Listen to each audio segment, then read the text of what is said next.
अच्छा बेटा, हमने जैसे कहा कि अब हम एक इंडिविजुअल ग्रुप के ऊपर डिस्कशन करेंगे। तो सबसे पहले मैं सब ग्रुप ए के एलिमेंट्स को स्टार्ट करूंगा और माइनस ग्रुप 1 ए की तरफ। सही है। अब इसमें मैं वो सारी चीजें कोशिश करता हूँ कवर कराने की, एक्सेप्ट द ट्रेंड नहीं डिस्कस करना है। ट्रेंड के अलावा जितना भी ग्रुप 1 ए से रिलेटेड आपसे एमसीक्यूज पर्पस वगैरह क्या हमारे से पूछा जा सकता है, मैं हर कुछ वो कवर कराने की कोशिश करूंगा। ग्रुप 1 के जो एलिमेंट्स हैं उनको क्या कहा जाता है बेटा? as we all know they are called as alkali metals। सही है। अब यहां से एमसीक्यू आता है why they are called alkali metals। क्यों कहते हैं alkali metals? because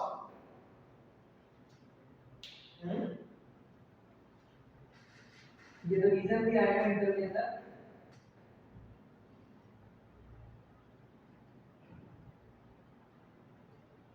because their hydroxides are highly soluble in water and creates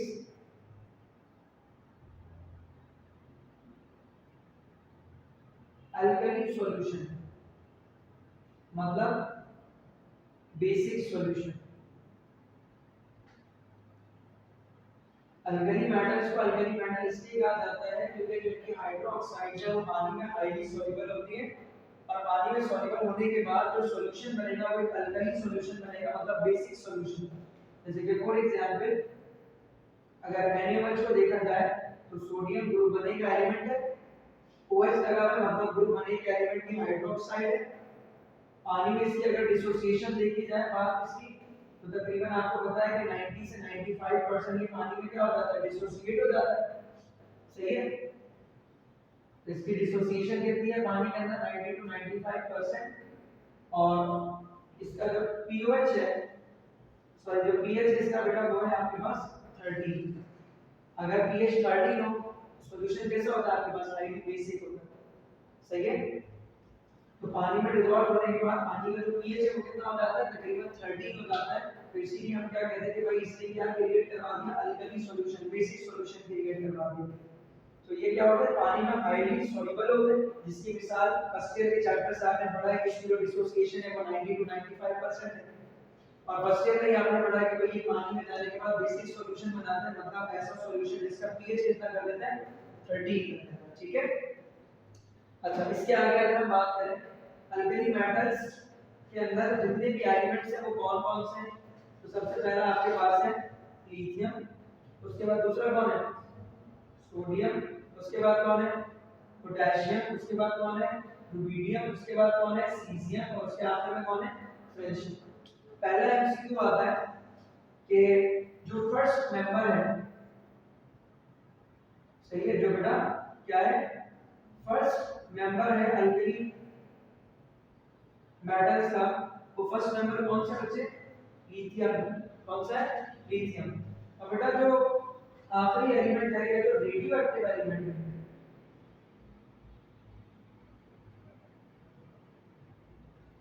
जो रेडियो एक्टिव एलिमेंट है वो कौन है बेटा? Francium. It has been asked in your past paper in many more times in your ND past papers. सही है। और inter के अंदर तो तकरीबन हर साल ही सवाल आ ही रहा होता है। तो francium is the radioactive element of the group 1A, one and only radioactive element. सही है। And the first member of the alkali family is lithium.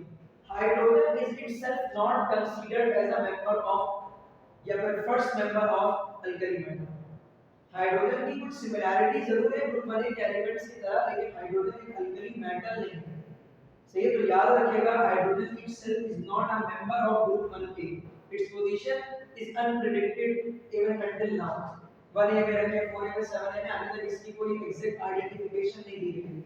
सही है। तो अगर पहला नंबर पूछा जाए हर बार एमसीक्यू में ऑप्शन ए हाइड्रोजन होता है। हर बिना पढ़े बच्चे को यही लगता है कि हाइड्रोजन नंबर है, पहला नंबर है, जबकि हाइड्रोजन पहला नंबर नहीं। ठीक है। अच्छा जी, अब अगर हम बात करें इनको क्या बोलते हैं अल्कली मेटल, कौन कौन से एलिमेंट है इसकी बात हो गई, रेडियो एक्टिव है फर्स्ट नंबर कौन है इसकी बात हो गई। अब बात करते हैं इनकी जनरल इलेक्ट्रॉनिक कॉन्फ़िगरेशन की। जनरल इलेक्ट्रॉनिक कॉन्फ़िगरेशन जो है बेटा ग्रुप बने के एलिमेंट्स की अगर हम बात करें तो इनके जो जनरल कॉन्फ़िगरेशन है बेटा वो है NH2 NP6 क्या होगी NH1 सिंपल से क्या होगी बेटा NH1 what is N stands for N दो तीन चीजें बताता है पहला N जो है वो पहली बात तो ये कि ये होता है मैक्सिमम प्रिंसिपल क्वांटम नंबर। अब ये जो n है मैक्सिमम प्रिंसिपल क्वांटम नंबर ये क्या बताता है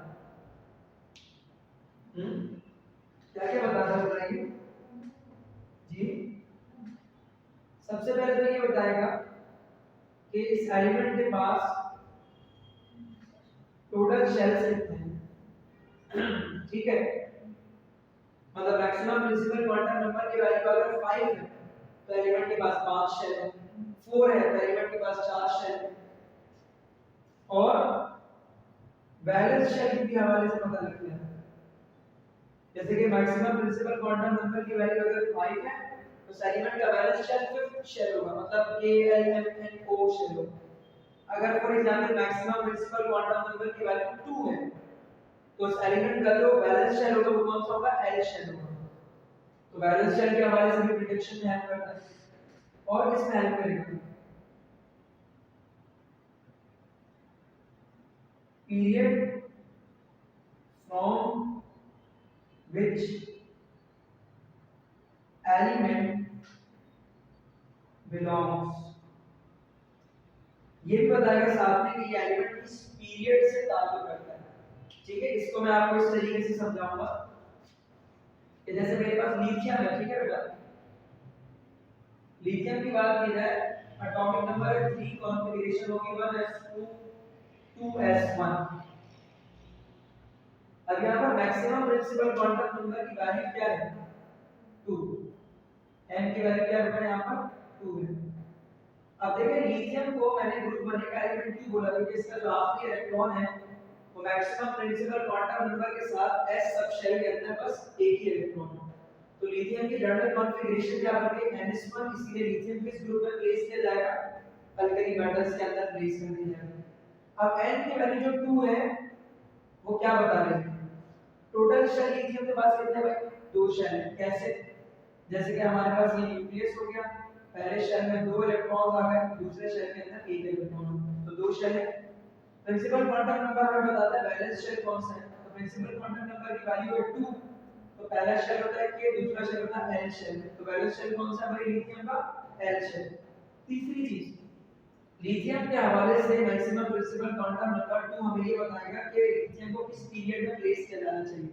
तो एज वी ऑल नो कि लिथियम जो किस पीरियड से ताल्लुक रखता है बेटा लिथियम जो ताल्लुक रखता है सेकंड पीरियड से किससे ताल्लुक रखता है सेकंड पीरियड से सही है। तो ये सवाल अगर इंटर में भी आपके पास आएगा तो आपने पीरियड कहां से पता लगाना है एलिमेंट की जो इलेक्ट्रॉनिक कॉन्फ़िगरेशन होगी उसमें जो मैक्सिमम प्रिंसिपल क्वांटम नंबर होगा उससे हम बताएंगे कि इसका शेल कौन सा है और इसका पीरियड कौन सा है और इसका वैलेंस शेल जो है वो कौन सा है सही है।